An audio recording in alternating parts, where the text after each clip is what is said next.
दोस्तों, अगर आप देश और दुनिया घूमना चाहते हैं और आसमान में हवाओं से बातें करना चाहते हैं तो डेफिनेटली ये करियर अपॉर्चुनिटी आपके लिए है। Hello guys, this is Rishabh Bishnoi.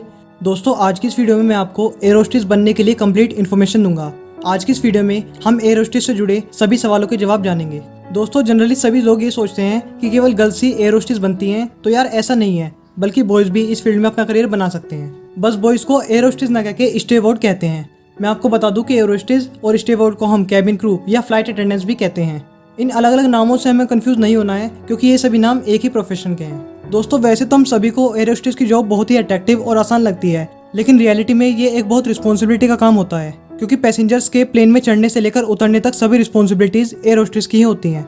अगर हम एयर होस्टेस के कार्यों पर एक नज़र डालें तो पैसेंजर्स का प्लेन में स्वागत करना, सभी पैसेंजर्स को उनकी सीट तक पहुंचाना, सभी पैसेंजर्स को सीट बेल्ट और इमरजेंसी इक्विपमेंट्स के बारे में बताना और सभी पैसेंजर्स को खाने पीने का सामान सर्व करना आदि काम एक एयर होस्टेस के ही होते हैं। साथ ही किसी भी पैसेंजर की इमरजेंसी हेल्थ बिगड़ने पर, जैसे सांस की प्रॉब्लम, हार्ट अटैक, यहाँ तक कि प्रेगनेंसी जैसी स्थिति को भी एयर होस्टेस ही पेशेंस के साथ मैनेज करती हैं। एक अच्छी एयर होस्टेस बनने के लिए आपकी कम्युनिकेशन स्किल अच्छी होनी चाहिए, साथ ही आपकी स्पीच और वॉइस क्लियर होनी चाहिए, क्योंकि यहाँ आपको डिफरेंट टाइप के पैसेंजर के साथ कम्युनिकेट करना होता है।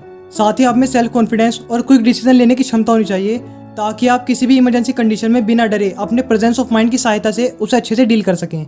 साथ ही इन सभी क्वालिटीज के साथ आप में एक पॉजिटिव एटीट्यूड डेवलप होना चाहिए, ताकि आप अपनी टीम के साथ अच्छे से काम कर सकें और अपने प्रोफेशन को एंजॉय कर सकें। दोस्तों, मैं आपको बता दूं कि ये सभी क्वालिटीज डेवलप करने के लिए और एक बेहतर एयर होस्टेस बनने के लिए आप कुछ कोर्स कर सकते हैं।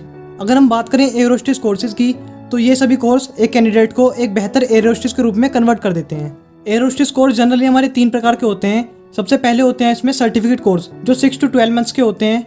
दूसरे होते हैं आपके डिप्लोमा कोर्सेज, ये भी 6 to 12 मंथ्स के ही होते हैं। और तीसरे होते हैं आपके डिग्री कोर्सेज, जो जनरली 3 ईयर्स के होते हैं। इन कोर्सेज को करने के लिए देश में बहुत सारे इंस्टीट्यूट्स हैं जो ये कोर्सेज कराते हैं। दोस्तों, मैं आपको बता दूं कि अगर आप एक एयर होस्टेस बनना चाहती हैं तो ऐसा जरूरी नहीं है कि आप इन कोर्सेज को करें, क्योंकि अगर आपको लगता है कि आप सेल्फ से वे सभी क्वालिटीज खुद में डेवलप कर सकते हैं तो आपको कोई कोर्सेज करने की जरूरत नहीं है। और हाँ, अगर आप में से कोई कैंडिडेट ये कोर्सेज करना चाहता है तो वो अपने मनचाहे इंस्टीट्यूट में एडमिशन लेकर इन कोर्सेज को परस्यू कर सकते हैं। दोस्तों, हम समझते हैं कि आखिर कैसे हम एयर होस्टेस जॉब के लिए अप्लाई कर सकते हैं। तो मैं आपको बता दूं कि हर साल अलग अलग एयरलाइंस एयर होस्टेस जॉब के लिए फॉर्म आउट करती हैं। आपको जस्ट इनकी वेबसाइट पर जाकर अप्लाई करना होता है। अप्लाई करने के 2 से 3 महीने बाद आपको उनकी तरफ से एक ईमेल आता है, जिसमें आपको इंटरव्यू के लिए बुलाया जाता है। जो कैंडिडेट इंटरव्यू के साथ उनकी सभी एलिजिबिलिटीज, जैसे कि मेडिकल टेस्ट, फिजिकल टेस्ट को पास कर लेते हैं, उनकी जॉब कंफर्म हो जाती है और वो एक एयर होस्टेस बन जाती हैं। दोस्तों, एयर होस्टेस के इंटरव्यू में आपकी ड्रेसिंग सेंस और आपकी बॉडी लैंग्वेज को चेक किया जाता है, यानी कि आप कपड़े कैसे पहनते हैं, आप चलते कैसे हैं, आप बैठते कैसे हैं। साथ ही आपकी कम्युनिकेशन स्किल और आपके कॉन्फिडेंस लेवल को चेक किया जाता है, यानी कि आप बात कैसे करते हैं, आप अपनी बात को लेकर कॉन्फिडेंट हैं या नहीं है। इन सभी के साथ ही आपके सेंस ऑफ ह्यूमर को भी चेक किया जाता है। बोर्ड मेंबर्स आपको डिफरेंट कंडीशन और डिफरेंट प्रॉब्लम देते हैं, और वो देखते हैं कि आप किस कंडीशन में कैसे रिएक्ट करते हैं और किस प्रॉब्लम को कैसे सोल्व करते हैं। साथ ही मैं आपको बता दूं, क्योंकि आप एक एयर होस्टेस बनना चाहती हैं तो आपकी इंप्रेसिव पर्सनैलिटी भी आपकी गुडविल बनाती है। यही कारण है कि आपके चेहरे पर बहुत सारे स्कार्स या बहुत सारे पिंपल नहीं होने चाहिए। हाँ, नेचुरली जो सबके होते हैं वो होने चाहिए, बट हाँ, अगर आपके हैं तो इतने होने चाहिए कि वो मेकअप से कवर हो जाएं। दोस्तों, नेक्स्ट पॉइंट है आपका क्वालिफिकेशन। अब हम समझते हैं कि एयर होस्टेस बनने के लिए आपकी मिनिमम क्वालिफिकेशन क्या होनी चाहिए। एयर होस्टेस बनने के लिए आप किसी भी स्ट्रीम या किसी भी सब्जेक्ट के साथ क्लास 12 पास आउट होने चाहिए, अगर आप एक डोमेस्टिक एयरलाइन के लिए अप्लाई करना चाहते हैं। और आप किसी भी स्ट्रीम या किसी भी सब्जेक्ट के साथ जस्ट ग्रेजुएट होने चाहिए, अगर आप एक इंटरनेशनल एयरलाइन के लिए अप्लाई करना चाहते हैं। अगर हम बात करें लैंग्वेज की, तो एयर होस्टेस बनने के लिए आपको मिनिमम 3 लैंग्वेज, यानी कि हिंदी, इंग्लिश और किसी एक फॉरेन लैंग्वेज का ज्ञान होना चाहिए, और आप उन लैंग्वेज में एक फ्लुएंट स्पीकर होने चाहिए, क्योंकि एक एयर होस्टेस को पैसेंजर्स के साथ डील करना होता है और उनके साथ कम्युनिकेट करना होता है। दोस्तों, नेक्स्ट मैं आपको बता दूं कि एक एयर होस्टेस बनने के लिए आपको स्विमिंग आना चाहिए। हाँ, कुछ डोमेस्टिक एयरलाइंस ऐसी हैं जहां आपको स्विमिंग नहीं भी आता तो आपकी एंट्री ले ली जाती है, बट हाँ, सभी इंटरनेशनल एयरलाइंस के लिए ये मैंडेटरी है कि आपको स्विमिंग आना चाहिए, और इंटरनेशनल एयरलाइंस में तो आपको स्विमिंग कराकर आपका टेस्ट भी लिया जाता है। दोस्तों, नेक्स्ट पॉइंट है आपका एलिजिबिलिटी। अब हम समझते हैं कि एयर होस्टेस बनने के लिए आपकी जनरल एलिजिबिलिटी क्या होनी चाहिए।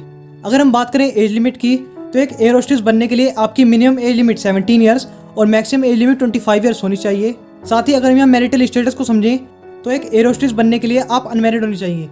बट हाँ, कुछ एयरलाइंस ऐसी हैं जो मैरिड कैंडिडेट को भी एयर होस्टेस बनने का चांस देती हैं, बट मैक्सिमम एयरलाइंस ऐसी हैं जो अनमैरिड कैंडिडेट को ही एक्सेप्ट करती हैं। दोस्तों, अगर हम बात करें विजन की, तो आपका विजन 6x6 होना चाहिए। हाँ, सभी एयरलाइंस में आपके कॉन्टैक्ट लेंस एक्सेप्टेबल होते हैं। साथ ही आपको नाइट ब्लाइंडनेस या कलर ब्लाइंडनेस जैसी कोई भी प्रॉब्लम नहीं होनी चाहिए। साथ ही दोस्तों मैं आपको एक इंपॉर्टेंट पॉइंट बता दूं कि आपकी बॉडी पार्ट्स पर कहीं भी कोई टैटू नहीं होना चाहिए। और हाँ, जिन कैंडिडेट के टैटू है वो ऐसा होना चाहिए कि आपकी ड्रेस पहनने के बाद वो टैटू शो ना हो। और मैं आपको एडवाइस दूंगा, हो सके तो टैटू को अवॉइड कीजिए, अगर आपके है तो उसे हटवाने का ही ट्राई कीजिए। दोस्तों नेक्स्ट पॉइंट है आपका फिजिकल। अब हम समझते हैं कि एयर होस्टेस बनने के लिए आपके क्या फिजिकल स्टैंडर्ड्स होने चाहिए। अगर हम बात करें हाइट की, तो फीमेल कैंडिडेट के लिए मिनिमम हाइट 157 सेंटीमीटर होनी चाहिए और मेल्स के लिए यही हाइट 170 सेंटीमीटर होनी चाहिए।